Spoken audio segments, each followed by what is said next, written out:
Right. Welcome everyone. Assalamu alaikum. Shalawama. Islam to all the Moors. I self-law am master. And I hope that everyone has rather gained a greater insight into what that means. I self-law am master. Uh, Dealing with our subject matter, our textbook, the celestial ship of the north. The celestial ship of the north. I self-law am master. Islam to all the Moors. Genesis chapter 2, verse 7, the autochthonous Moors.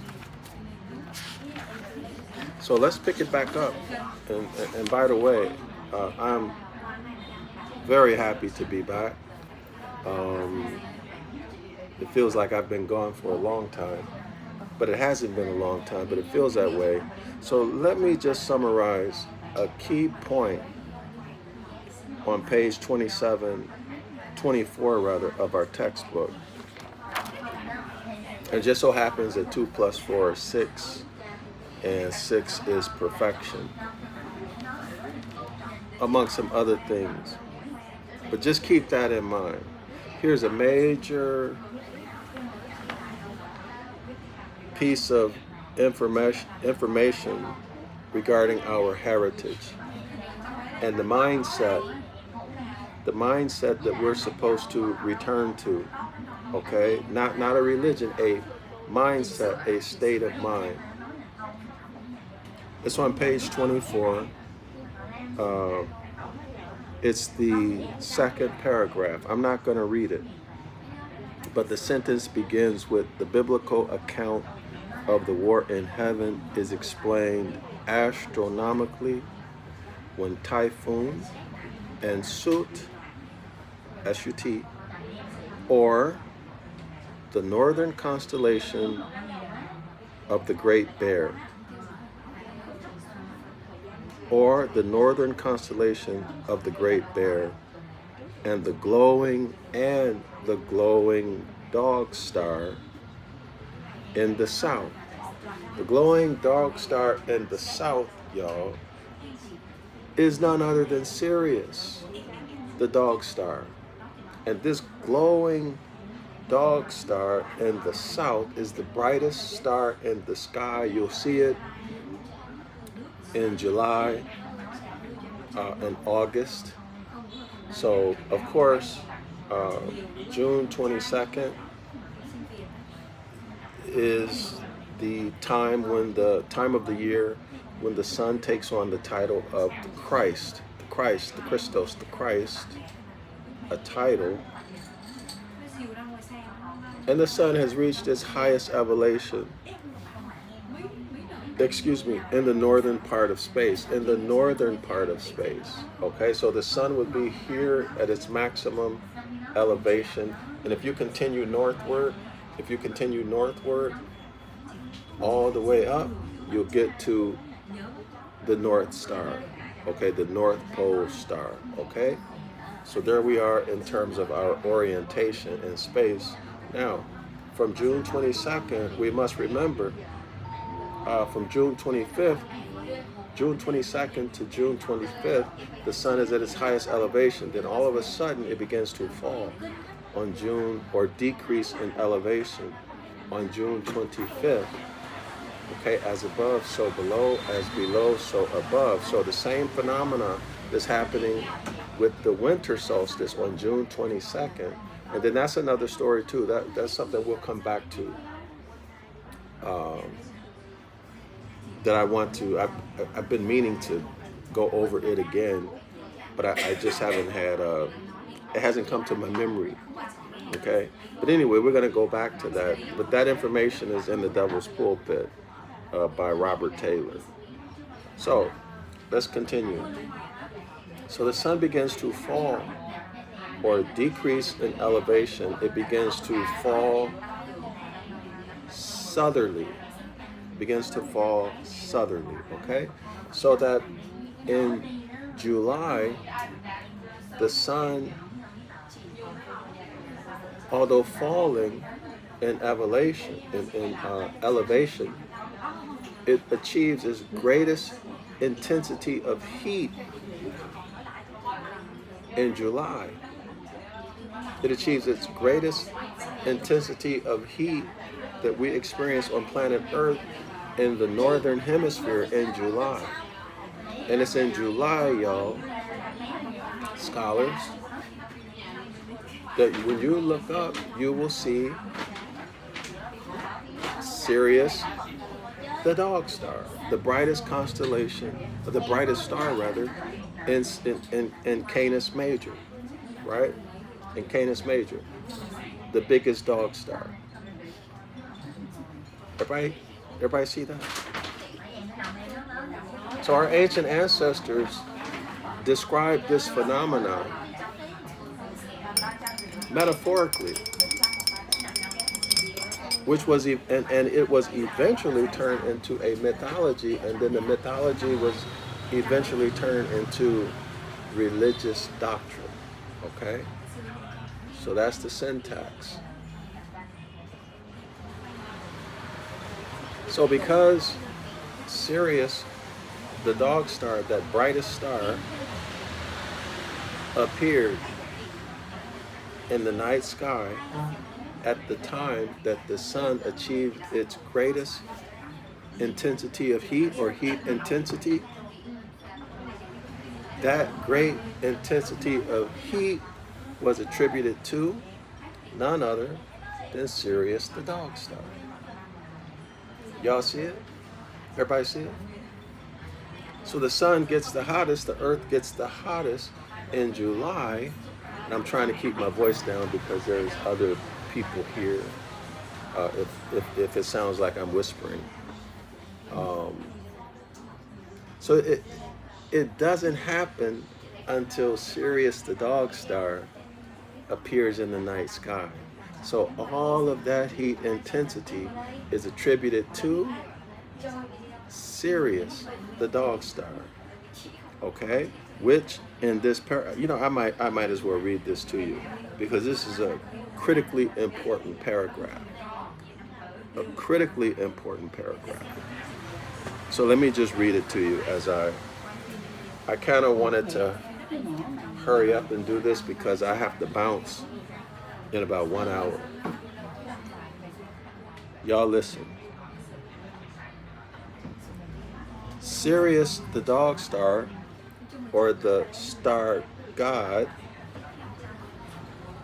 Okay, so now we're moving away from the natural phenomena and the teaching tools describing celestial things metaphorically in concrete terms to mythology. And from mythology, over time, the mythology gets remixed into religious or dogmatic religious doctrine.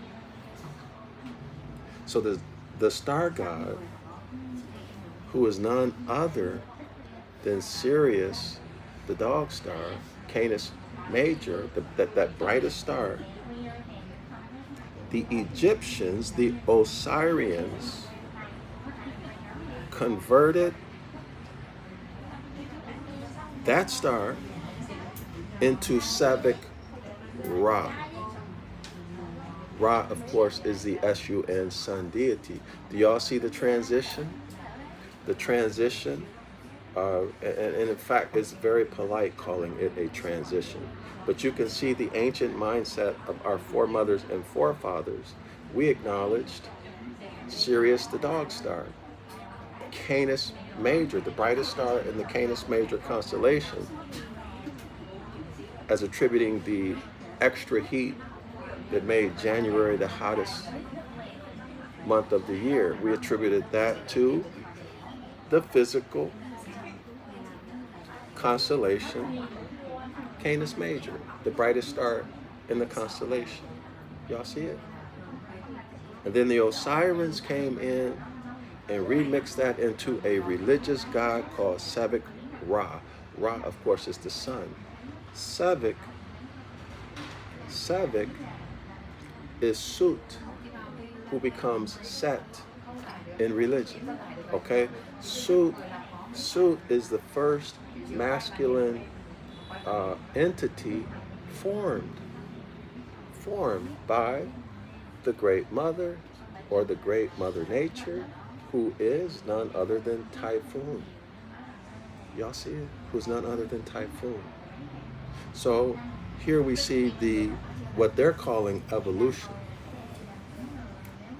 Evolution implies going from lesser, inferior form and complexity to greater, superior form, superior complexity. Okay, but it is not that. It is a devolution. Y'all see it? It's a like we used to say in the streets back in, when I was young. This person is bringing me down. I got to cut them loose. I got to get rid of them. They're bringing me down. That's what happened here. Okay? So the mindset of our ancient foremothers and forefathers is in the north celestial pole. Okay? And all of the constellations, all the stars that rotate around that. Okay? And the Big Dipper, which is the Great Bear, which is the minute hand of the clock. And then in the south, which is Sirius, the dog star, which is the hour hand of the clock. And then the imaginary line that our ancestors drew, not line, but circle, that our ancestors drew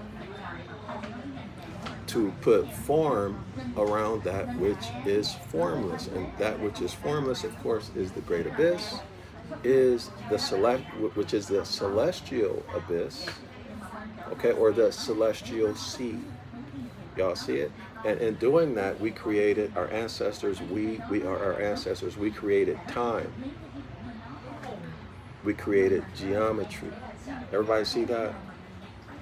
And so we are formed.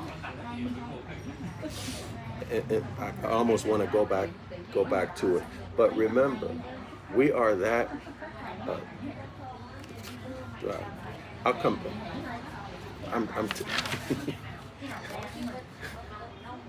From the Great Bear, from the celestial north, the Great Mother Nature, Typhoon, the Great Bear, etc. We come forth. We are thought made manifest. Thought is a function of the mind. We come forth, we are formed or transformed into another form, and then we are clothed in flesh from the dust of the soil. Genesis chapter 2, verse 7. I, self-law, am master. What does it mean? The first Hermetic law is mentalism. Thought is a function of the mind. The other 6 Hermetic laws issue or have their origin, they are extracted from the first Hermetic law, which is the law of mentalism. It's I, self-law, am master. Everybody see it? I, self-law, am master. In other words, I am.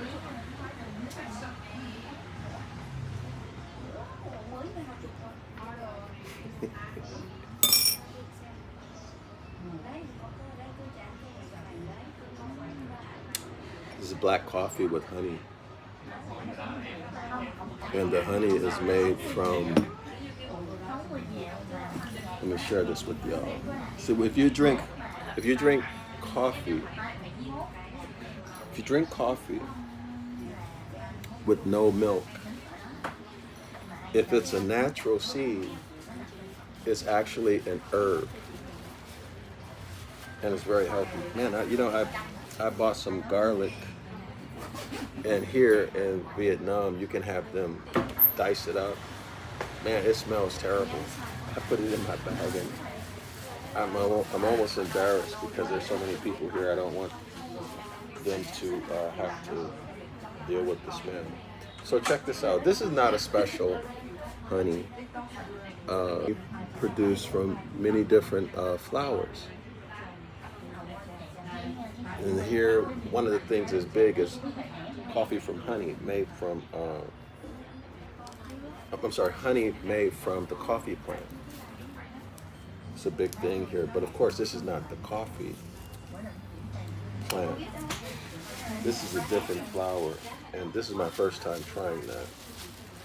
But let me get back on topic, because I only have about 1 hour.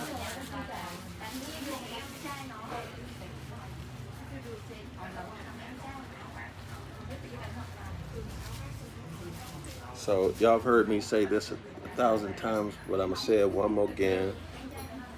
See, I am. See, I am. Okay, I am thought made manifest from the land. And it's a well-established principle in law that land and law are inseparable.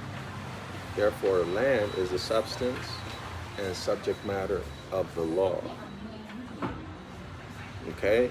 And the lawful definition, the lawful meaning of land is moors, M-O-O-R-S, the common noun, the people. Therefore, land, therefore, mores and law are inseparable. Why? Because you're the essence of the law. The law comes from you. Okay? So, mores and law are inseparable. Anything you say can and will be used against you or for you. Okay? Mores and law are inseparable. It is a well-established principle in law. Therefore, mores are the substance and subject matter of the law. Let me denominate it differently. Mores are thought made manifest from the soil. Thought is a function of the mind. The first Hermetic law, the other 6 Hermetic laws are extracted or have their origin in the Hermetic law of mentalism. Mores are the substance and subject matter of the law. Y'all see it? Everybody see it? So the formation is coming from the great former, the great reformer, the great producer, the great reproducer. The transformation, the second Hermetic, the second law of thermodynamics. Energy cannot be created or destroyed. It can only transform. Does everyone see that? Everyone sees it? So thought is transformed into the fleshly man and the man with the womb. The authority. The great bear. Y'all see it? Everybody see it? The clock of destiny, circle 7. So the great bear, today they call it the Big Dipper. It has 7 stars. Everybody see it? So let's go back to this paragraph. Man, I wanted to just do an introduction. But you know how it goes when you get into this stuff. Hi there. Hi there. It's a little baby. Hello. He's staring at me, very interested. He looks like he's about maybe 4 or 5 months old. Okay, so let's get back into this. The biblical account of the war in heaven is explained astronomically, not physically. It's celestial. When Typhoon and Soot again is the first masculine being formed. Everything before that was all feminine or predominantly feminine, right? Soot is predominantly masculine, okay? When Typhoon and Soot, or the northern constellation of the Bear. Okay, so Typhoon and Soot is the northern constellation of the Great Bear, and the glowing dog star in the south. So now we're dealing with circle 7 and the clock of destiny. Okay, y'all? Proved false in their time reckoning. So there's someone who made a judgment. Y'all see it? Someone made a judgment that the way we had kept time, in other words, our mindset, our geometry, and everything else was off. Although we had been using it and it had been proven true for for who knows, millions or trillions of years or more. Who knows how long we have been here? It's an undeterminable, unquantifiable length of time. And by the way, there never was a time when man was not. Why? The first law of thermodynamics. I'm sorry, the second law of thermodynamics. Energy cannot be created or destroyed. It can only be transformed. Y'all see? So there is no beginning. Intelligence has always been. Okay? There never was a time when man was not. But anyway, let's get back to it. So who are these accusers? Who are these accusers saying that our mindset is wrong? Saying that the Great Mother and Sut are not keeping time accurately. Let's continue.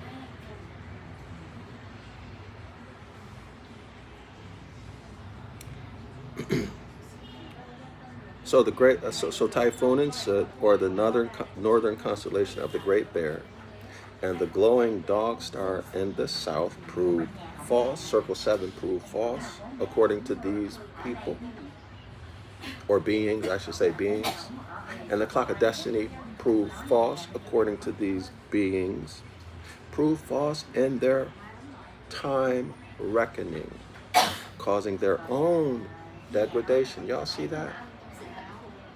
Causing their own degradation. Y'all see that? Causing their own downfall. This was also brought about, so here's the second reason, y'all, for the downfall and for the degradation. This was also brought about by the change in Earth's axis, which had gradually pointed to a star other than the one around which it had been revolving. So wait a minute, if this is true, and we've been here, well, let's not talk about us. The universe has been in existence for billions, trillions, or an uncountable quantity of time. Do you mean to tell me that if this is true, this is the first time that the pole star has changed? That doesn't make sense, right, yo? Well, if the pole star changes from one era of time to the next, then it's not causing the time to be kept inaccurately. Y'all follow me? Because if it was, our ancestors would have adjusted and corrected it. Everybody see that?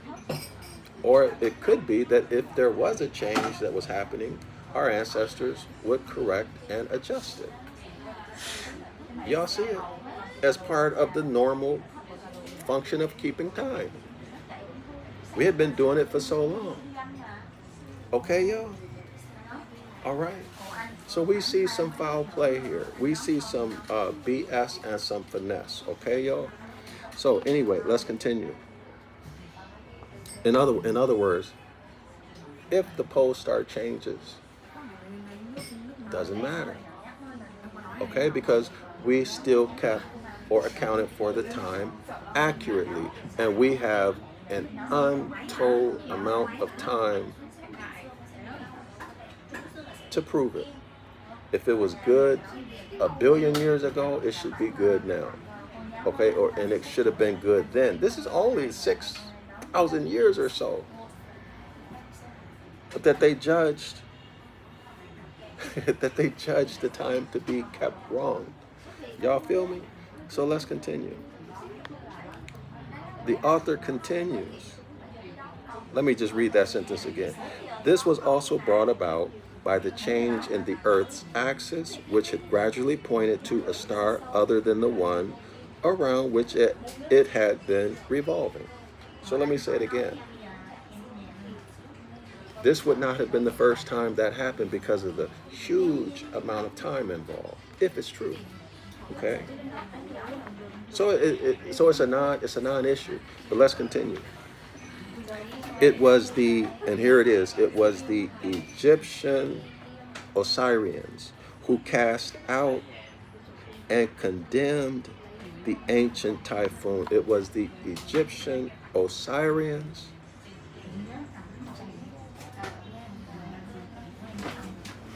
who destroyed us in terms of us having the mindset of our ancient foremothers and forefathers.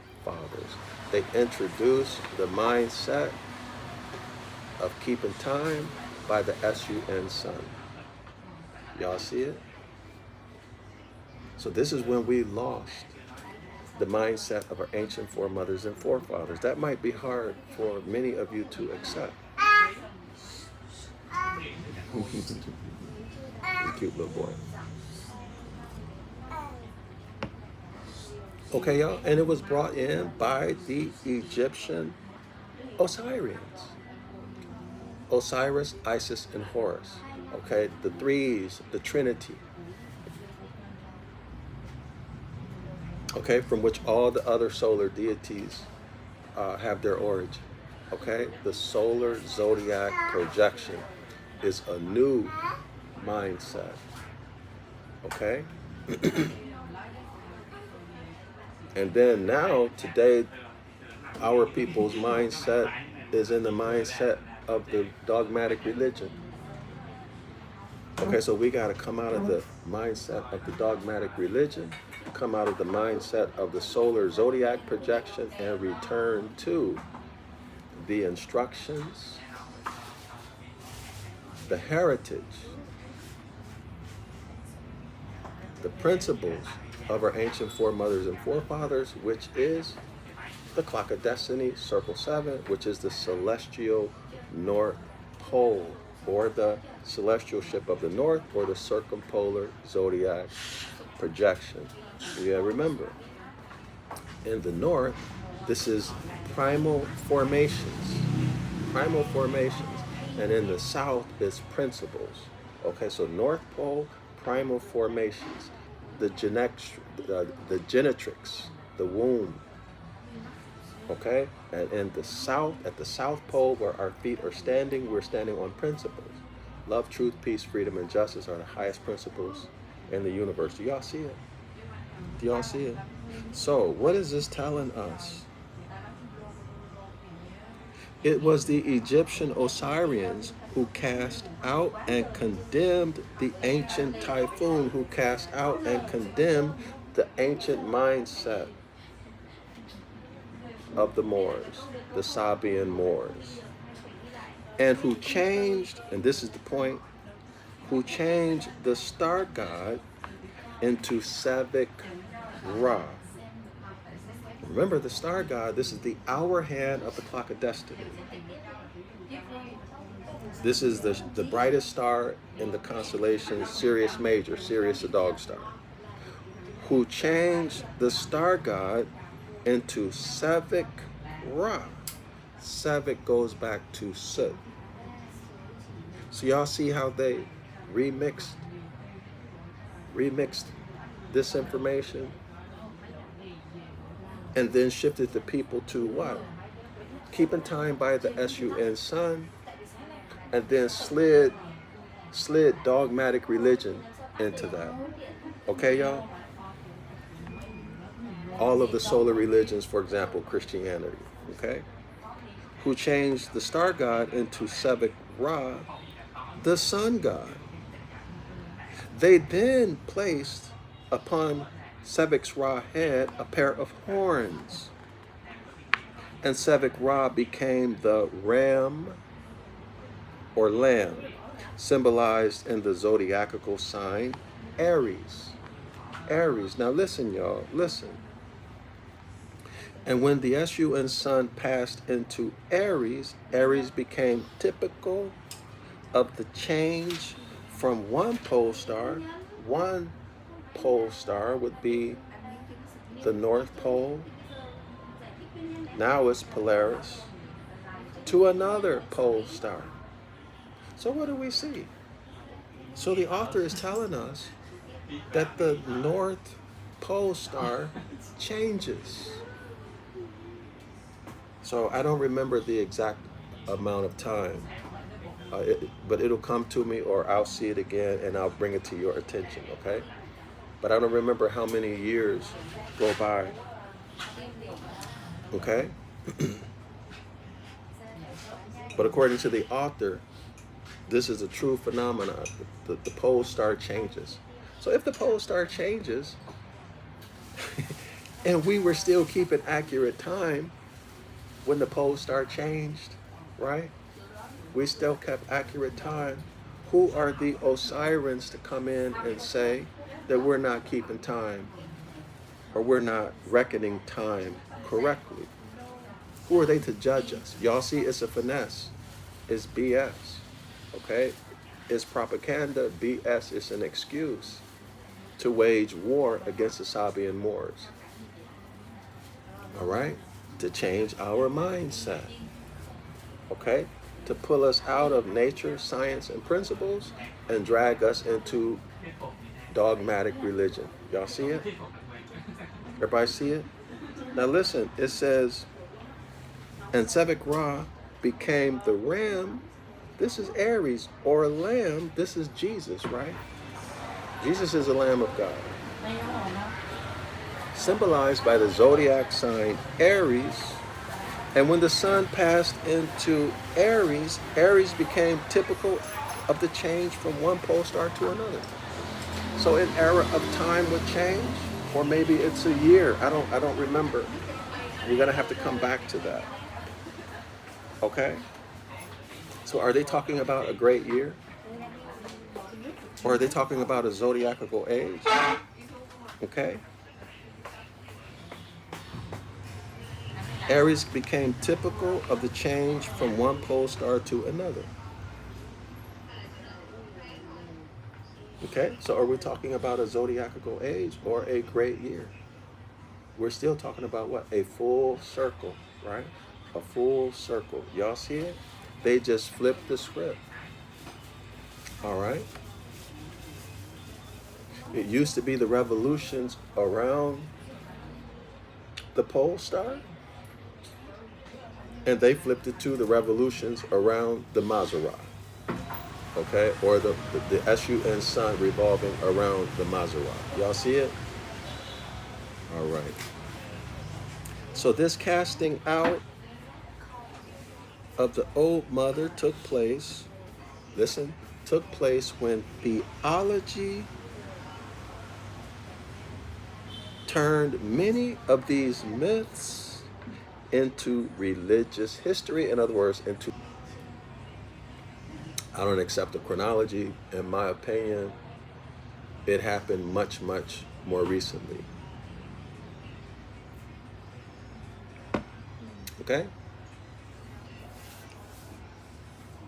Do y'all see? This casting out of the great mother typhoon took place when did it happen, y'all? When theology turned, so theology didn't do anything. It was the Osirians who did this. Theology is, these are just abstracts, right? These gods, devils, and demons, they don't exist. They're just abstracts. So it was the Osirians, these autochthonous Moors, who had become rebels, or in today's term, we say dirty Moors. Okay, that's who it was. And then they took the mythologies. Well, actually, remember, our ancestors taught the physical and celestial phenomena. We taught it using metaphors to make it concrete. The rebels, the dirty Moors, then took those metaphors and remixed them into mythologies. And as they consolidated power, because remember, this is according to the history, the pre-dynastic pharaohs, Okay, and then as they consolidated power, they were able to form dynasties. Okay, they were able to form dynasties. Okay, and as this, what they call evolution occurred, which is a devolution for us, right? Because it's terrible for us. Okay, it's our decline. It's our fall, right? So it goes from metaphors for teaching to mythology brought in by dirty Moors, and as it progressed into the dynastic, into the pharaonic dynasties, it fell even further into dogmatic religion. Y'all see it? So this is the theology, 500 BCE. Y'all got it? All right. So let's stop right there.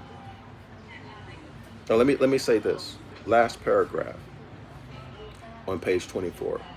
It is well never to lose sight of the fact that in the heavenly world, celestially, all is pure and beautiful. In its symbolism, nothing is material. We'll leave it at that. So here's page 24. Y'all check this out. Okay, you can pause it on the replay. You see, I have not made anything up.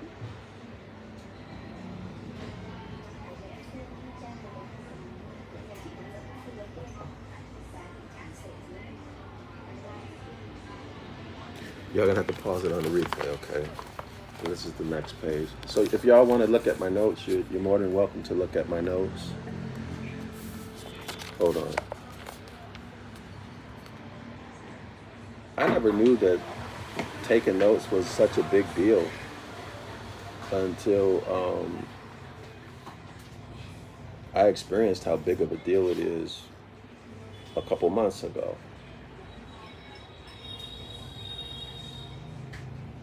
Everybody see that? So if you want, pause this on the replay. Now let's get into it. Let me check the time, y'all. I'm excited to bring this information to y'all. I mean, I really, really am. This is chapter 2. Chapter 1. Do y'all realize how much information? Remember, this is about our heritage. This is about returning to the mindset of our ancient foremothers and forefathers. We correlate this with the book of the law. Okay? So, chapter 2, the land of light. Now, light is problematic in itself because it's referring to the solar zodiac projection in contradistinction to dark or darkness and night, which is the celestial North Pole, okay? But remember, it has been slandered, vilified in every respect, okay? Talking about darkness and night, right? Darkness and night in the solar zodiac projection is a scary thing, it's evil, it's wicked, blah, blah, blah, blah, blah, right? But in the celestial ship of the north, or the circumpolar zodiac projection, it is beautiful and peaceful and everything good, okay? And it is the origin, origin of light. Light is extracted from the darkness. Light is not eternal. Light is physical. Darkness is, according to the authors, spiritual, in other words, pure light. So let's get into this. Page 26. Y'all, this chapter is also incredible. Kingship between Egypt and India is very closely marked. I'm sorry, kinship. But that's already old news, right? I think most people know that. So that debate arises as to which country can rightfully claim the oldest astronomical knowledge. It doesn't matter. Actually, we're one, right? We're one. So these divisions, these are things that the hybrids made up, and possibly, or probably even those dirty Moors. So I'm going to refer to them just as dirty Moors, even going back in history, okay, y'all? In support of the Indian theory, it is said that the so-called Eastern Ethiopians, a matured people, in other words, a autochthonous people, who colonized the Egyptian territory, well, or maybe that was no colonizing at all. The same people. Okay, y'all? Same people. The lower part of Egypt had been formerly a gulf of the sea, but the sediment of thousands of years brought down by the Nile River and deposited there made Lower Egypt in no uncertain way an offshoot of Ethiopia. It was called the land of Ham, H-A-M, or Cam, K-A-M. Keep these in mind. Herodotus wrote, quote unquote, I am of the opinion that the Egyptians commenced their existence with the country called the Delta. So Herodotus is saying that Egypt came into existence under the name of the Delta, but that they always were since men have been. They always were since men have been. Okay, he's talking about the autochthonous Moors, okay? And that as the soil gradually increased, many of them remained in their former homes, and many came lower down. For the ancient Thebes was called Egypt, and the inhabitants considered themselves the most ancient of mankind. Let me just interject here. The old world is the Americas. So we're talking about the real Egypt in the Americas.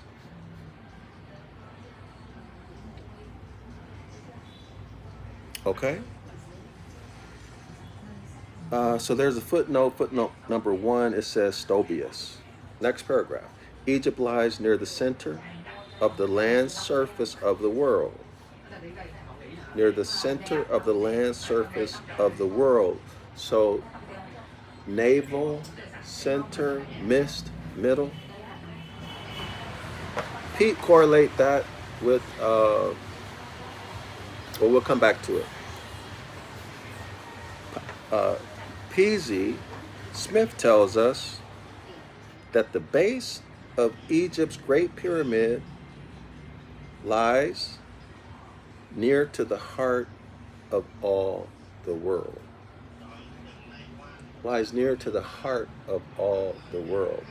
Now, for me, when I see heart, I think left-hand side. But anyway, let's see what he's going to say. There is a Hermean fragment that pictures the earth as a prostrate woman, a woman laying down, her arms stretched forth toward the heavens and her feet pointing in the direction of the northern constellation, circumpolar zodiac, northern constellation of the Great Bear. Her body represents the geographical divisions, while Egypt is typified as the heart of all, end quote. I wish I could see this image. I'm going to try to find this image, y'all. So her body represents the geographical divisions. So it appears to me by geographical divisions, he might mean latitude and longitude. Right, latitude and longitude, okay? We can get into why later, but for now, I'm kind of pressed for time. Okay. Tradition also claims that Ethiopia was the home of the Egyptians, that the founders of Egypt came from Meru, M-E-R-U. Vowels are interchangeable. It could be M-O-R-U, Moro, right? So Meru, a word which signifies the inhabitants of, listen y'all, the inhabitants of, quote unquote, Mount at North. This would be the Garden of Eden. The Garden of Eden. The celestial, it's the mount at the celestial North Pole, the Garden of Eden. The birthplace, the outlet. Now y'all, so think Garden of Eden. Think about the 4 rivers that issue from the Garden of Eden. We're going to get to that. All right. So anyway, let's continue. In Hebrew writing, Zaba, Z-A-B-A, land of the Zabians. Zabians, Sabians, S-A-B-E-A-N-A. So the Z was exchanged for an S. Okay?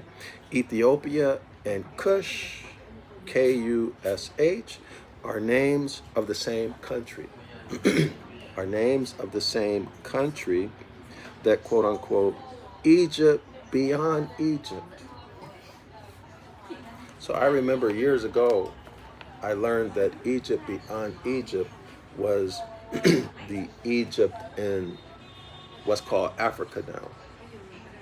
So Egypt, the ancient Egypt, is in the Americas, and then a satellite Egypt was built over in what's called Africa. So I thought that that was Egypt beyond Egypt. But let's keep going. Zaba, Saba, the firstborn son of Cush. So we're dealing with homophones, right, y'all? Homophones. Homo, same, phones, sound. Zaba, Z-A-B-A, Saba, S-A-B-A, talking about a people. The firstborn son of Cush is mentioned with Cush and Misraim. Keep that in mind, Misraim. The inhabitants of Meru, M-E-R-U, were the Zabians. Y'all see that? Were the Zabians, Z-A-B-E-A-N-S, which are who, y'all? The Saba or Sabian Moors, S-A-B-E-A-N-S, from the what wilderness? From the wilderness. The inhabitants of Meru were the Zabians from the wilderness. What wilderness? The celestial wilderness. Look up into the sky, y'all, at night, and you'll see stars everywhere, as if you're in a wilderness. Unless, of course, you can read them. If you can read them, you'd be looking up pages of a book. Okay, y'all? The stars are for what, y'all? The heavenly bodies are for what? Signs and seasons. The words on the page, the syntax, the commas, periods, semicolons, colons, all of these are signs. If you can read the signs, you can comprehend what's written. Okay? Anyway, let's continue. It is to be remembered that there is a wilderness above in the heavens, as well as a wilderness below on earth. Okay, there never was a time when man was not. Energy cannot be created or destroyed. It only transforms. Man is thought made manifest from the land. Thought is a function of the mind. Mind is the first hermetic law of mentalism, and then the other 6 hermetic laws come out of, or are extracted out of, are projected from or are, yeah, projected from elements of the first law, which is mentalism. Y'all see it? As above, so below, as below, so above. The wilderness above. Okay, y'all? So there's a wilderness above in the heavens and the wilderness below on earth. Next paragraph. The name, quote unquote, Kam, K-A-M, means to create, but we have to correct that. It means to form and to reform, okay? To produce and reproduce, to transform, to be precise, right? And also what, y'all? And also black. Now remember, this is in its pure form. This is not with the remix of what black means today, which is in science, black means death, right? Civil death, okay?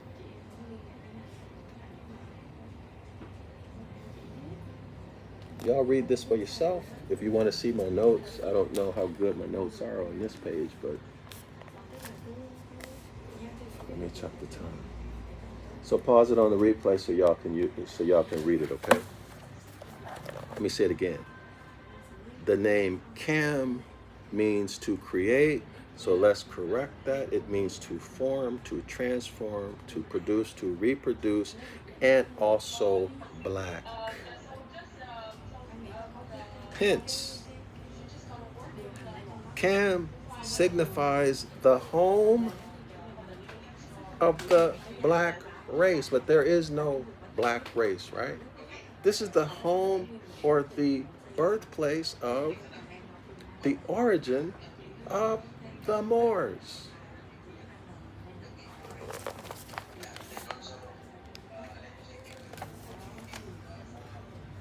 Do y'all see it? So the home, the birthplace, the origin of the Sabian Moors, the Saba Moors. Where is this, y'all? The celestial north, the Garden of Eden, the wilderness above. If you know how to read the constellations or the stars, it becomes what? Heavenly Jerusalem. The Moors who are from heavenly Jerusalem. Okay? Where specifically? The north. The circumpolar zodiac region. All right, y'all? Or projection. Clear? All right. So let's continue. The Ethiopians, so they're saying that blacks and Ethiopian are Moors, okay? Mythologically, this race, I don't want to say this race, mythologically, the Moors, we can say the Moabites, the Hittite, all of that, came from Kephish, the constellation in the northern heavens called the Thigh, signifying typhoon. Do y'all see that? Mythologically, the Moors came from Kephish, the constellation in the northern heavens called, quote unquote, the Thigh, signifying typhoon. This would be the Big Dipper, etc., etc., etc. Okay, y'all? Mother of the human race, to the people who looked, listen, y'all, to the people who looked to the north as the ideal place for primitive parentage and birthplace of the world. Y'all, we have to look at this closer. Mother of the human race. Okay, Mother Typhoon, this would include the Great Bear, right? Circumpolar zodiac projection. The celestial ship of the north is where the autochthonous Moors originate. Do y'all see it? It is, we are celestial, meaning we are divine. We are divine. To the people who looked to the north, to the people who look to the north circumpolar zodiac projection, not to the east, which is the solar zodiac projection. Does everyone see that? The ancient mindset, or the mindset of our ancient foremothers and forefathers, which is absolutely ancient. It goes back to an unquantifiable, undeterminable amount of time, no matter how many times the pole star may have changed, if it in fact changed at all. We looked to the north, the celestial ship of the north.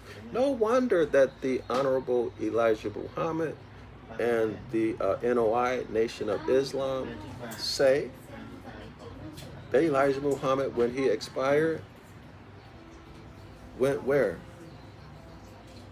To a place in space, or the triple blackness of space, which would be the absolute darkness, right? And he's in a spaceship. I used to think that that was crazy when I first heard that, right? How could people who seem so intelligent and well-versed in history talk so crazy? But I was ignorant. So they know. They probably know more than me about it, as well as others. But they're not telling you. And they certainly didn't tell me. So y'all, it's a privilege and an honor to be able to present our history and our heritage to you. And I hope y'all will share it. Okay? Again, this is the mindset of our ancient foremothers and forefathers that Prophet Noble Drew Ali told us to return to. And you'll see this in Deuteronomy chapter 30. You'll see it in Deuteronomy chapter 28, 1 through 14, the blessings. Okay, again, it says here, to the people who looked to the north. Okay, we look to the north. So that's the mindset of our ancient foremothers and forefathers. We did not look to the east. C.M. Bay told us in Clock of Destiny, Volume 2, on page, I think it's 38, that when the Moor is lying down in a dead state, his head is in the east, which is the Lamb of God. And who is the Lamb of God? Aries. Well, that's a remix of what, y'all? That's a remix of Sebek Ra. Okay, Sebek Ra from page 24 that we started off talking about. So the Moor with his head in Aries is dead, civilly dead, and non-descendable. Okay, and he is out of harmony with nature because he does not follow the instructions of his ancient foremothers and forefathers. His feet are in Libra, the scales of justice, where he is experiencing the curses or the punishments for being out of harmony with nature. In other words, for cursing his God, connotatively speaking, for breaking the Most High's commandments. Right, y'all? But when Hiram Abiff resurrects himself from that shallow grave, his head now is standing perpendicular to his former position where he was lying down civilly dead. Now he's in full life, in propria persona, sui juris. Now his head, according to C.M. Bay, who got his information from Prophet Noble Drew Ali, is what, y'all? Is the North Celestial Pole. And his feet are the South Celestial Pole, which is what, y'all? Principles. Love, truth, peace, freedom, and justice, the highest principles in the universe. And his head, again, is the North Pole. Garden of Eden. Okay, y'all? He looks toward the north. Okay? He's no longer looking at the solar zodiac projection. He's no longer involved in religion. In other words, he's not influenced by mythology. He's not influenced by dogmatic religion. Okay? He's influenced by himself, which are the Hermetic laws and natural laws and natural phenomena. Okay, that one acquires through study, which is why Prophet Noble Drew Ali told us to study ourselves. Because in studying ourselves, we learn nature. And we are nature. We are thought made manifest from the soil. Let me check the time, y'all. I haven't even got into the good stuff yet. Have not even got into the good stuff yet. So I hope everyone sees this. This is on page 27. This paragraph here, y'all read that. Our ancient ancestors looked to the north. In fact, here it is right here. They looked where, y'all? To the north. Okay, pause that on the replay. And take it to heart. All right? And share this information, y'all. Let's speed up our come up. Okay? Next paragraph. Cam, the Ham of the Hebrews. The Ham of the Hebrews was known as the country of the what, y'all? Coming forth. Was known as the country of the quote-unquote coming forth. Research brings to light in the Hebrew writings much mythological astrology. Evolved here is remixed, y'all. Evolved, remixed from a study of the heavens, which afterward was given to the world as history and religion.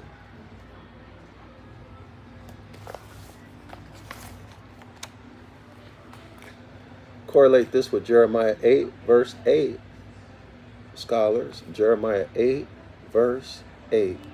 They wrote lies into, in fact, let me read it. Y'all pause that on the replay. Let me pull it up. Jeremiah 8, verse 8. I like it best. It's more easily understood out of the Amplified Bible version, okay?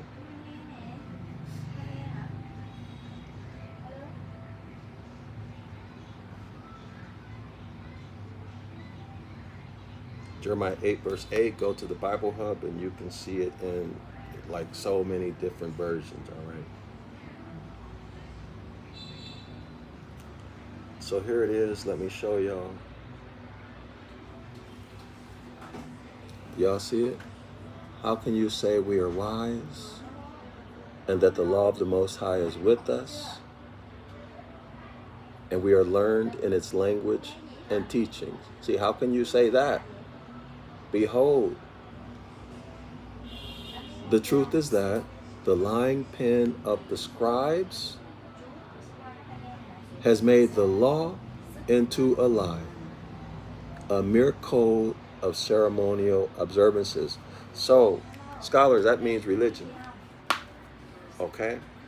That's religion by definition. Okay, y'all? Now let's go back to the paragraph.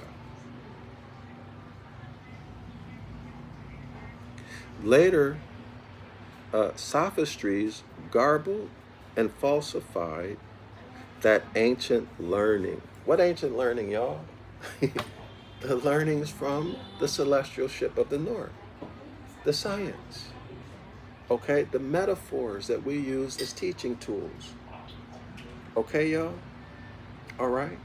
So these religious people, not religious people, these dirty Moors who sought to change our mindset, okay, to take us out of our game, as it were. So later sophistries, garbled and falsified that ancient learning, which primitive and simple, which autochthonous Moors, had been founded on the laws of nature itself. Okay, y'all? Which primitive and simple had been founded on the laws of nature itself. Now remember, we are the law. Okay? Moors and law are inseparable. Land and law is inseparable. Therefore, Moors are the substance and subject matter of the law. Okay? So we are a function of the mind, the law of mentalism, and all of the other principles or hermetic laws come from mentalism. So simple in science means elegant. All right, y'all see it? So in taking you out of the mindset of the celestial north, in other words, you're not going to know who you are, right? They make you forget who you are, who we are. Okay, y'all? How is it done? Through the magic of the pen, right? The magic wand. Dogmatic religion. So let's continue. Let me just restate it.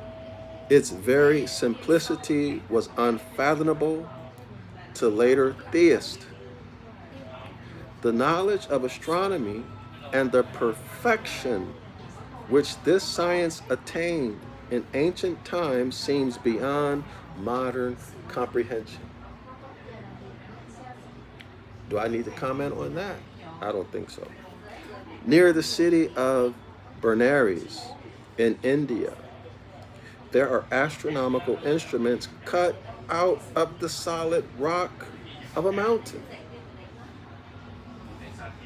In former times, these were used for making observations. See, no religion, no dogmatic religion, okay? Pure science.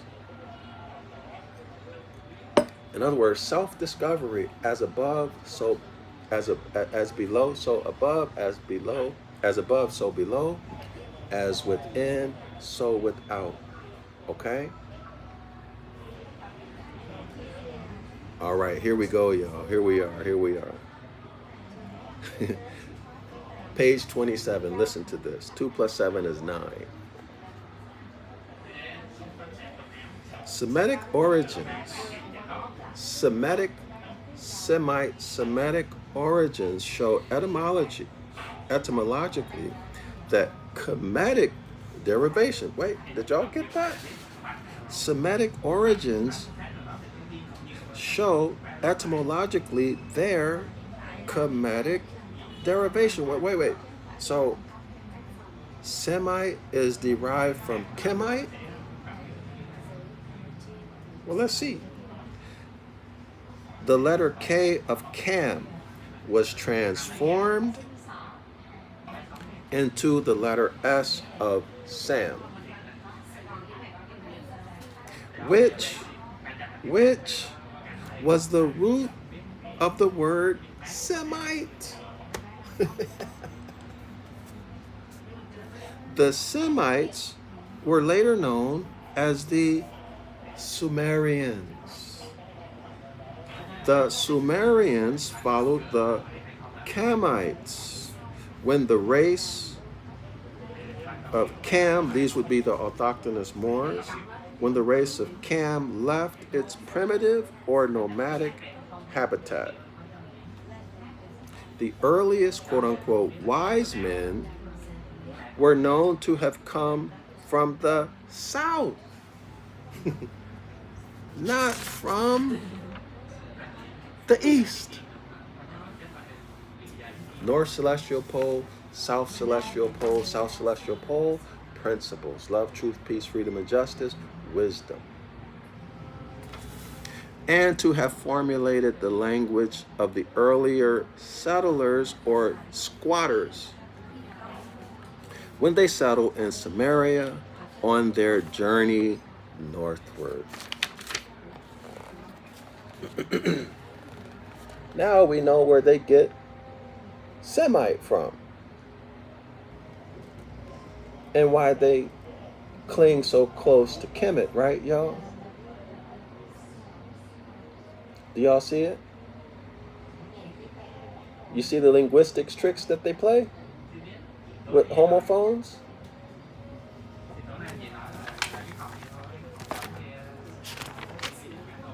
Hold on, y'all.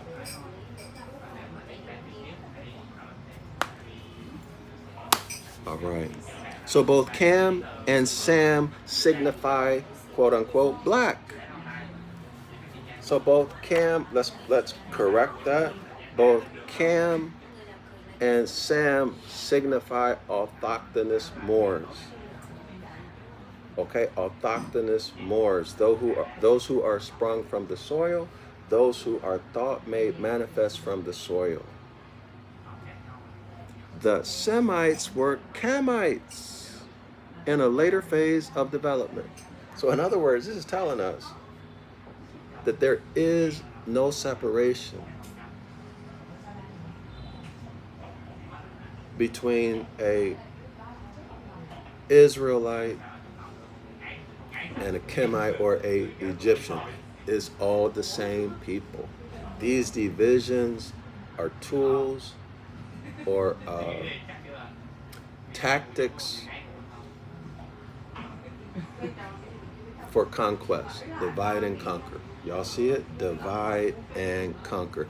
Since Chemite name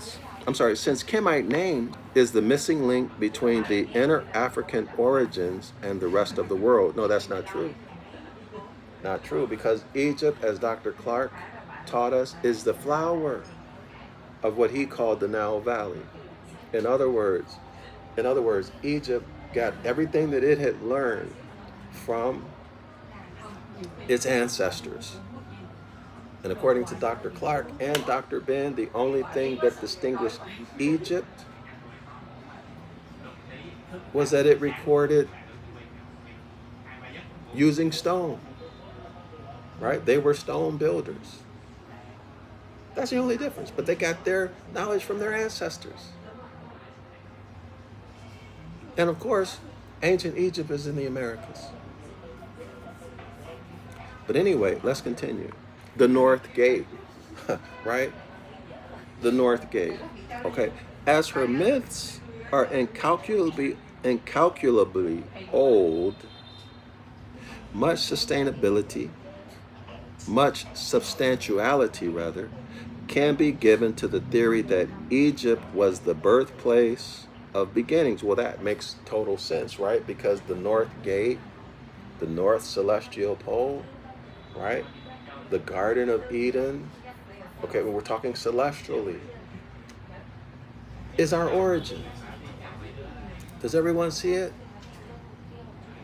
Okay, no country on earth is like her or situated so favorably for the study of the stars.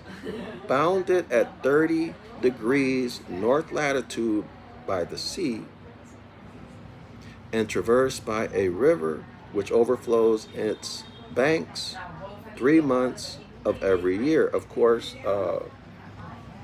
the elders say that the Mississippi and I believe it's the Ohio River are the true Nile River, okay, which overflows its banks 3 months of every year, and it's dry 9 months, typical of the period of gestation. Okay, and y'all, 3 is the first perfect number. Okay, let me see if I remember this correctly. 1 is the monad, unity. 2, now I don't know if this is actually true. I have to give it some more thought. 2 would represent duality, okay, and the courage or the bravery, as you know, as it was expressed to me to separate. To separate from 1. Okay, and then 1 and 2 is 3. Okay, 1 and 2 is 3. All right. I don't know how true that is, but I got that from a book. But anyway, let's keep it going. Egypt is reborn annually as her waters add layer after layer to her soil. She literally comes from herself. So the great typhoon is said to come from herself, right? I'm sorry, let me rephrase that. Not the great typhoon. Her sons are said to be self-generating. We covered that already. So watch the earlier videos if y'all don't know what I'm talking about. She comes from herself like her great goddess Isis. In Egyptian mythology, typology, and simply symbology, the celestial is primordial and continually contains the clue to the terrestrial, as above, so below, as below, so above, as within, so without. This is what this is saying. The earthly is ever but the image of the heavenly. That's the Hermetic law of correspondence. As above, so below, as below, so above, as within, as without. Okay? Egypt has no genesis. Egypt has no beginning, no exodus. Her rootage cannot be traced back to any line. Her offspring is civilization. So this is following or tracking the great mother typhoon Hathor, okay, or the Thigh, okay, the Thigh constellation. Quote unquote, this quote is coming from Gerald Massey in the Book of Beginnings, Volume 1, page 21. Quote unquote, divinest foresight could have found no fitter cradle for the youthful race, no mere quickening birthplace for the early mind of man. He's talking about the autochthonous Moors. No mouthpiece more adapted for utterance to the whole world, fruitful and fertile for man and beast. Life was easy there from the first. All right, y'all? So there was nothing wrong with our mindset. There was no need for for any type of evolution, which in this evolution, of course, it's for them, it's an evolution because they come to power, right? They come to power and they destroy everything. But for us, it was definitely a devolution, a destruction, right? So we went from peace, having everything we need, to the way the world is now. All right, y'all? Man, I haven't gotten to the good stuff, but I got to stop here, y'all. Y'all read this chapter. I'm going to do my best to come back within 24 hours, okay, and pick this up, because this chapter has phenomenal information in it. But I got to go. I have to be somewhere. I got things to do and places to go, and I got to try to beat the rain. That's the real reason I got to beat the rain. Islam to all the Moors. Assalamu alaikum. I, self-law, am master. Shalom, y'all.